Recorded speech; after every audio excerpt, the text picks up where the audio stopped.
지난 주일에 우리는 믿음의 완주 두 번째 말씀을 들었는데요. 오늘은 그 이야기의 서론에 해당하는 누가복음 10장 앞부분을 좀 살펴보기를 원합니다. 오늘 본문은 그 후에 주께서 따로 70인을 세우는 것으로 시작합니다. 여기서 그 후에라고 말할 때는 문맥상 이전에 어떤 일들이 있었는지를 살펴보는 것이 필요한데요.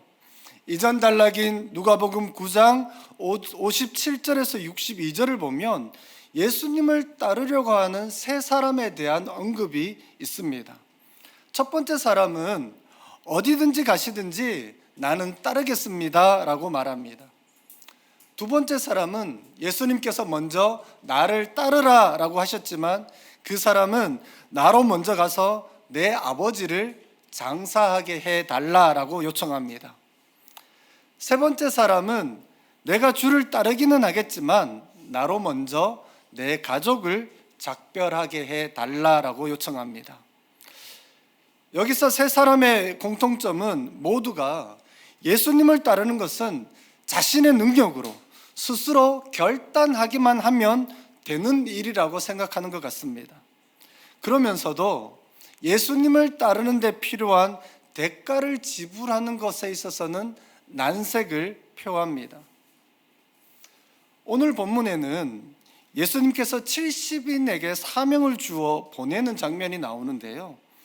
예수님을 따르는 일과 또 예수님을 알리기 위하여 보내심을 받는 일, 이 둘 다 모든 그리스도인에게 주어진 소명입니다. 이 둘은 결코 나눌 수 있는 것이 아니죠. 예수님은 나를 따르라 라고 말씀하실 뿐만 아니라 따로 70인을 세워서 세상으로 파송하기도 하는 분이십니다. 여기서 70이라는 숫자에는 신학적으로도 좀 중요한 의미를 담고 있는데요. 먼저 이미 예수님은 당신을 따르는 수많은 사람들 중에서 12명을 제자로 세우셨습니다.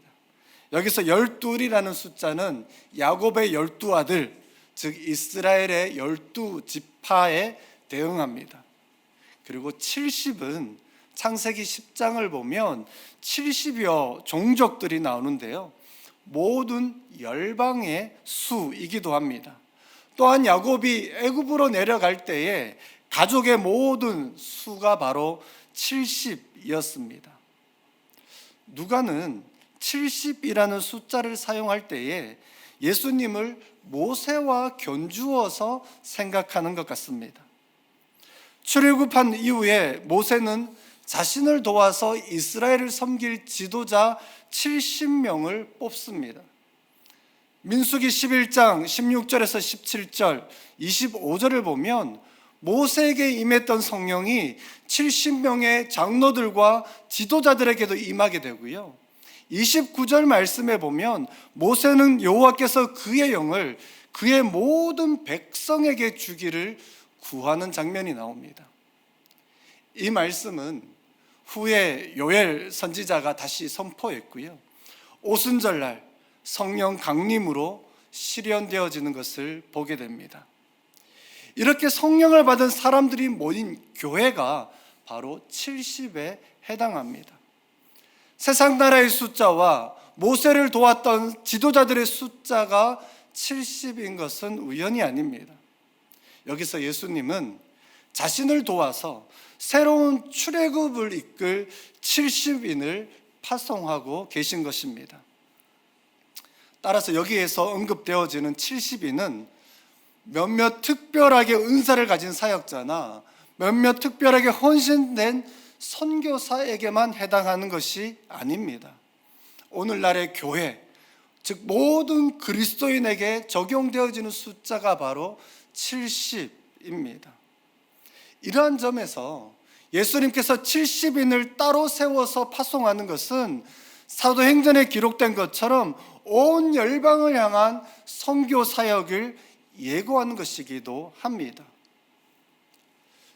여기에서 세우사라는 표현은요, 임명하다라는 의미를 갖고 있는데요. 공식적으로 임명하고 파송하는 것을 의미합니다. 예수님께서 70인을 따로 세우시고 파송하신 것은 수면 아래에서 은밀하게 진행되어진 어떤 것이 아니라 공식적이고 공개적으로 일어날 일이라는 것입니다. 보내시며라는 단어도 보통 신약에서 두 가지 헬라어 동사가 사용되어지는데요. 하나는 펜포입니다. 또 다른 하나는 아포스텔로입니다. 펜포는 주로 어떤 것이 누구에게 전달되도록 명령할 때 사용되어지는 단어이고요. 아포스텔로는 공식적이고 권위 있는 파송을 뜻합니다. 본문에서는 보낸다라는 단어를 아포스텔로를 사용하고 있는데요. 이 단어는 9장 2절에 보면 12제자를 파송할 때에도 사용되어진 단어입니다. 12명과 70명은 분명 서로 다른 사람이지만 그들이 보냄을 받는 이유나 목적, 권위에 있어서는 동일하다라는 것입니다.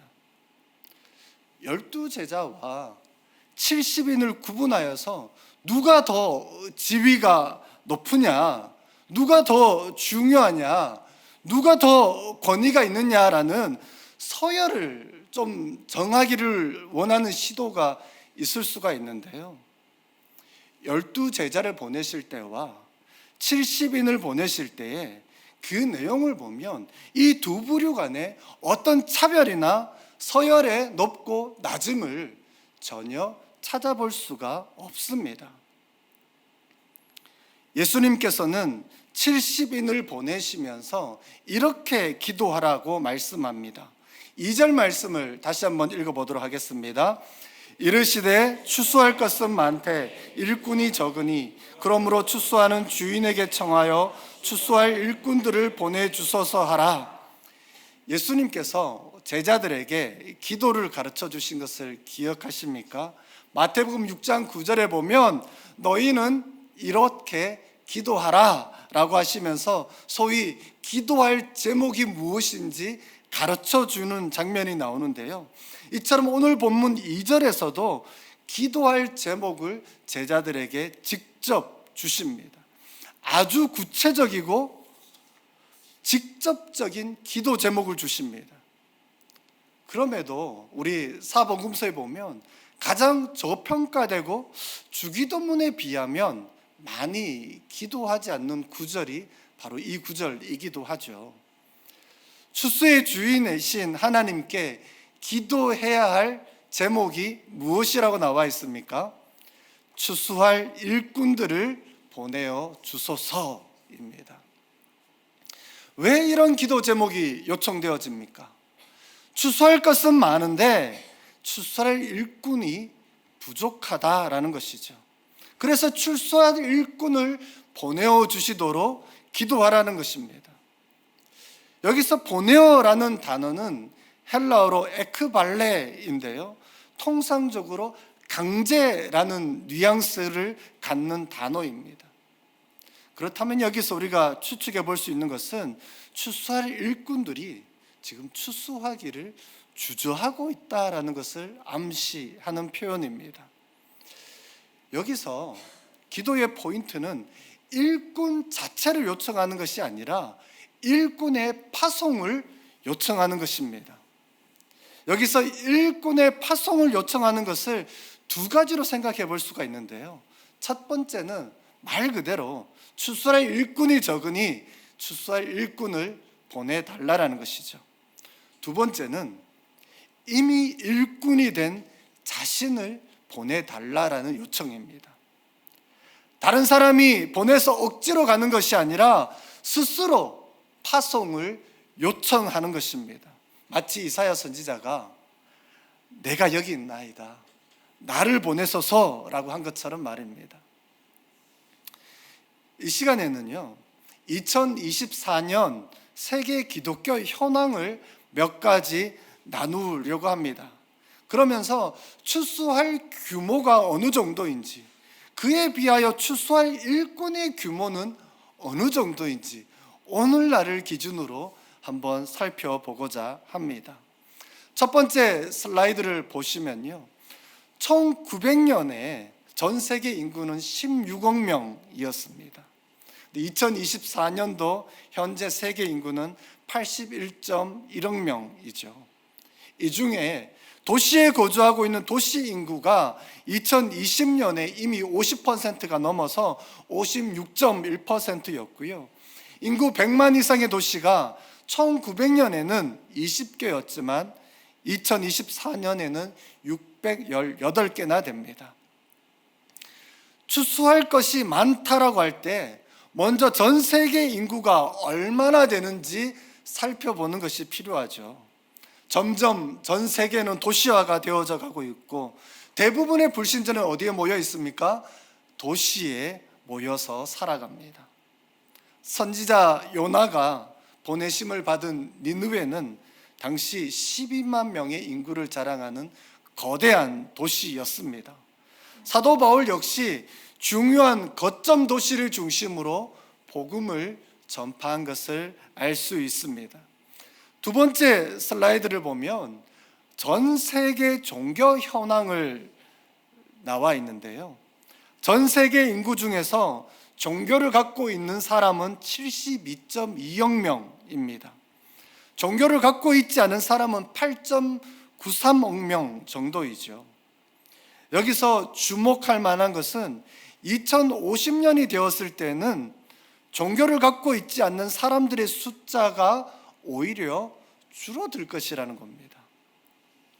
포스트 모더니즘 시대를 살고 종교다원주의와 과학주의가 판을 치는 세상이지만 여전히 신을 추구하는 것이 줄어들지 않을 것이라는 전망입니다. 종교인은 계속해서 증가하고 있는데요, 기독교 역시 적지만 계속해서 성장하고 있습니다. 2024년 기준으로 전 세계 인구의 32.4%가 기독교인입니다. 성장률만 보면 이슬람교가 1.68%로 무슬림의 성장이 두드러진다는 것을 볼 수 있습니다. 세 번째 슬라이드를 보면요, 미전도 종족 현황인데요, 전 세계의 모든 종족들의 수를 합하면 17,314개입니다. 그 중에서 자신의 언어와 문화로 자생적으로 성장 가능한 교회가 없는 미전도된 종족은 7,279개입니다. 빨간색 점이 미전도 종족이 주로 분포되어져 있는 지역입니다. 바로 추수가 필요한 지역이라고 볼 수가 있죠. 이 지역은 이슬람과 힌두교가 성장하고 있는 지역이기도 하고요, 동시에 교회에 대한 핍박이 증가하는 곳입니다. 선교사 비자로는 이곳에 들어갈 수가 없는 접근 제한된 국가들이 분포되어져 있습니다. 저는 오늘 본문을 묵상하면서 예수님께서 친히 가시려는 각 동네와 각 지역으로 둘씩 앞서 보내신다는 장면에서 각 동네와 각 지역이 미전도된 종족으로 대치하여 생각해 보았습니다. 이곳에 예수님께서 친히 가시기를 원하신다라는 거예요. 그래서 먼저 70인을 보내어서 하나님의 나라가 가까이 왔다라고 전하기를 원하신다는 것이죠. 네 번째 슬라이드를 보면요, 기독교 현황을 좀 더 자세히 살펴보기를 원하는데, 기독교 인구 중에서 가장 많은 수가 천주교입니다. 그리고 개신교인은 6억 2천만 명 정도이죠. 눈여겨볼 부분은 복음주의와 오순절에 속한 기독교인은 비교적 상승세가 뚜렷하다라는 것입니다. 특히 오순절 계통은 1900년에는 98만 명에 불과했지만 지금은 6억 8천만 명이 넘습니다. 폭발적으로 성장한 것을 볼 수 있습니다. 또한 생각 외로 복음주의자들의 숫자가 많지 않은 것을 보게 됩니다. 복음주의자는 1990년대 이후로 아주 느리게 성장하고 있고요. 한국의 경우에는 복음주의자가 오히려 정체되거나 줄어들고 있는 실정입니다. 오늘날 추수할 일꾼들이라고 말하면 여기에 나와 있는 이 사람들일 수 있는데요.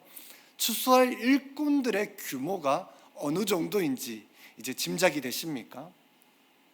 슬라이드 5번째를 보면요, 기독교 안에 이미 지각 변동이 일어났습니다. 그리고 또한 일어나고 있습니다. 무슨 말인가 하면 전통적으로 선교사를 파송하는 국가였던 북반구 지역, 즉 유럽과 북미 지역의 기독교 인구는 계속해서 줄어들고 있습니다. 그에 비해서 전통적으로 선교 현장이라고 불려졌던 남반구 지역, 즉 아프리카나 아시아나 남미 등의 기독교 인구는 계속해서 성장하고 있습니다. 특히 아프리카와 남미 그리고 아시아에서의 교회 성장은 굉장히 두드러집니다. 아프리카가 특히 놀랍죠, 여러분. 1900년에 아프리카의 기독교 인구는 채 100만 명이 되지 않았습니다. 그런데 지금은 7억 3천만 명의 기독교인이 있습니다. 2050년이 되면 12억 명을 넘어설 것으로 예측되고 있죠. 여기서 가장 중요한 포인트는 이미 2000년에 북반구보다 남반구의 기독교인의 숫자가 더 많다라는 것입니다. 2050년이 되면 기독교 인구의 77.5%가 남반구에 거주하게 될 것입니다. 기독교의 중심이 이미 이동했고요. 또한 빠르게 이동하고 있다라는 것입니다. 이 말은 이제 한국교회 역시 북미 교회를 통해서 배울 것이 아니라 아프리카와 다른 아시아 교회를 통해 배워야 한다라는 것입니다. 우리 안에 아시아와 아프리카의 교회들은 좀 부족한 것으로 여기고 한국 교회가 가르쳐주고 나누어 주어야 한다는 패러다임을 깨뜨릴 필요가 있고요. 협력자로 여기는 인식의 전환이 필요하다라는 것이죠. 마지막 6번째 슬라이드를 보면요, 2024년 한국 선교 현황입니다. 여러분들도 잘 알다시피 선교사 파송에 있어서 가장 놀라운 성장을 나타낸 나라는 한국입니다. 1979년도에는 79명의 선교사만 파송했는데요, 2023년 12월 말을 기준으로 보면 21,917명을 파송했습니다. 그러나 선교사의 수가 가장 정점을 찍었던 때가 2019년인데요. 28,039명의 선교사를 파송했었습니다. 그런데 지금은 22%가량 감소한 상황이라는 것을 볼 수가 있습니다. 어쩌면 한국 교회는 이미 북미나 유럽의 교회를 그 누구보다 빨리 따라가는 것 같습니다. 인구가 줄어들음에 따라 교회와 그리스도인의 수가 급격하게 줄어들고 있고요, 세속화는 이것을 과속화시키고 있습니다. 이렇게 간단하게 기독교 현황을 살펴보았는데요, 추수할 것의 규모 그리고 추수할 일꾼들의 규모가 어느 정도인지 여러분 대략 짐작이 되십니까?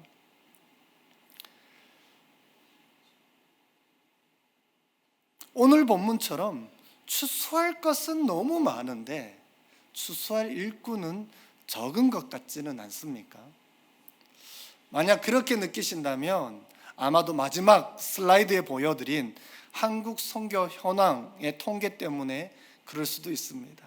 무슨 말인가 하면 우리는 고집스럽게도 추수할 일꾼은 몇몇 헌신된 사람, 특별히 은사가 있는 선교사나 사역자로 여기는 경향이 있기 때문입니다. 그런 관점에서 보면 추수할 일꾼은 턱없이 부족해 보입니다. 몇몇 특별히 부르심을 받아 파송받았다고 여기는 선교사나 사역자들만 추수의 일꾼이라면 전 세계를 복음화하는 것, 추수의 과업은 결코 이루지 못할 것입니다. 21,917명의 선교사만 아니라 한국교회, 그리고 전 세계의 예수 그리스도를 따르는 모든 사람이 추수할 일꾼으로 세상 한가운데로 보내심을 받아야 추수할 과업이 완수될 수 있는 것입니다. 이 2절과 동일한 기도가 마태복음 9장 36절에서 38절에도 나오는데요, 여기에서는 추수할 일꾼을 보내주시기를 기도하는 이유에 있어서 추수할 것이 많다라는 것, 즉 과업의 규모가 크다라는 것 외에 다른 이유가 나옵니다. 36절은 이렇게 말합니다. 무리를 보시고 불쌍히 여기시니 이는 그들이 목자 없는 양과 같이 고생하며 기진함이라. 그리고 이 구절 다음에 제자들에게 추수할 일꾼을 보내어 주시도록 기도하라라고 말합니다. 앞구절을 보면 예수께서는 모든 도시와 마을에 두루 다니시면서 가르치시고 천국 복음을 전파하시고 모든 병과 약한 것을 고쳐주셨습니다. 그럼에도 불구하고 무리를 보시고 주님은 불쌍히 여기셨다고 말해요. 왜냐하면 무리들이 목자 없는 양과 같이 고생하며 기진하고 있었기 때문입니다.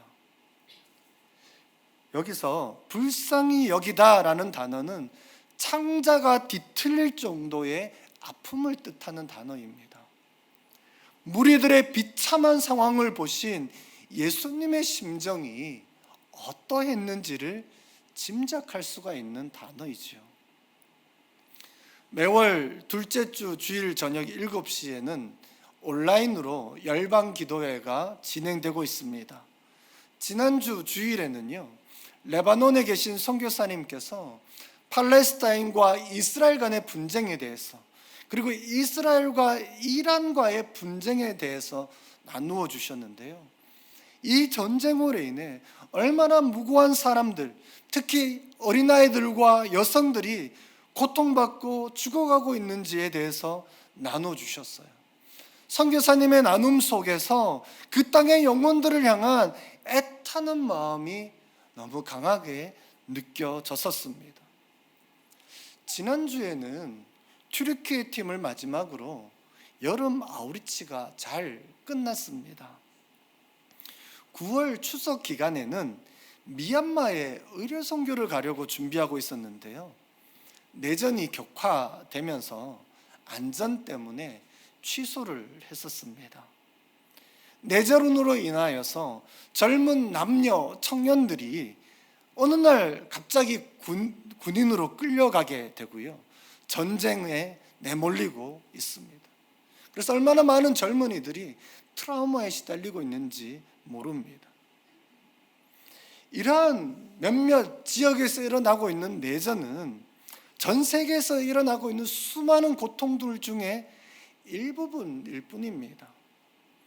수많은 사람들이 다양한 이유로 신음하며 고통받고 유리하며 난민이 되어서 살아가고 있습니다. 예수님은 이들을 바라보시며 불쌍히 여기신다라고 말씀하시는 거예요. 그러니 추수하는 주인에게 청하여서 추수할 일꾼 보내주시기를 기도하라 라고 요청하시는 것입니다. 더 나아가서 3절에 보면 주님께서 이렇게 말씀합니다. 함께 읽어보겠습니다.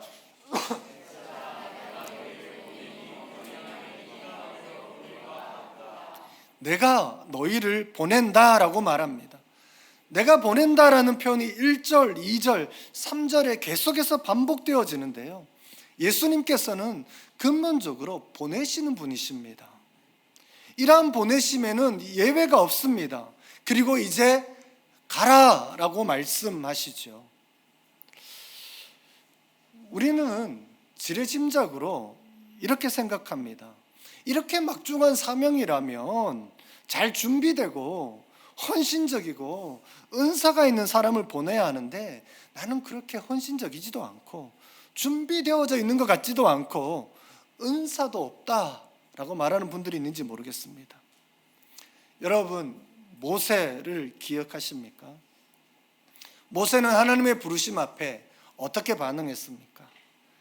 나는 하나님의 그 부르심 앞에 하나님의 쓰임에 부족합니다 라고 이야기를 합니다. 나는 본래 말도 잘 못합니다 라고 말하죠. 나는 입이 뻣뻣하고 혀가 둔한 자라고 이야기를 해요. 그런 모세를 향하여서 하나님께서는 이 모세에게 능력도 주시고요. 출애굽기 4장 12절에 보면 이제 가라, 내가 내 입과 함께 있어서 할 말을 가르치리라 라고 말하죠. 그렇지만 모세는 어떻게 말합니까? 오 주여, 보낼 만한 자를 보내소서. 아주 겸손한 것처럼 생각할 수도 있지만 겸손을 가장한 교만이죠. 모세처럼 자신은 하나님의 부르심 앞에 부족한 존재라고 여기신다면 아니요 입니다. 모세를 향하여 하나님은 이렇게 말합니다. 누가 사람의 입을 지었느냐? 누가 말 못하는 자나 못 듣는 자나 눈 밟는 자나 맹인이 되게 하였느냐? 나 여호와가 아니냐? 이렇게 말씀하시면서 이제 그러니 내가 너와 함께 할 것이니 가라 라고 이야기하는 것이죠. 이러한 관점에서 보면 하나님의 복음을 전파하는 책임에서 면제받을 수 있는 그리스도인은 아무도 없습니다. 분명 예수님은 아셨습니다. 내가 너희를 보냄이 어린 양을 이리 가운데 보냄과 같다라는 것을 아셨어요. 예수님은 분명히 70인을 세상 한가운데로 보내지만 그 세상이 결코 쉽지 않을 뿐더러 적대적인 환경이라는 것을 아셨습니다. 이리 가운데에 양을 보낸다는 것은 어떻게 보면 자살행위나 다름없죠. 어린 양은 이리 무리 속에서 무기력할 뿐만 아니라 잡아먹힐 가능성이 훨씬 더 큽니다. 일꾼들이 세상에서 마주하게 될 대상은 이러한 악의 세력들, 세상의 식과 법입니다. 그렇기 때문에 일꾼들은 전대나 배낭이나 신발을 의지해서는 안 되었습니다. 그것보다는 보내시는 하나님, 보내시는 예수님께 전적으로 의존해야 했습니다. 세상의 것을 의지하는 것이 아니라 예수님이 주시는 능력을 힘입어 사명을 감당해야 함을 보여주시는 것이죠. 여러분, 풍요 속의 빈곤이라는 말을 들어보셨을 겁니다. 안타까운 현실은 오늘날 교회 안에도 예수님을 따른다라고 말하는 사람들은 많지만 추수할 일꾼들은 많지 않은 것 같습니다.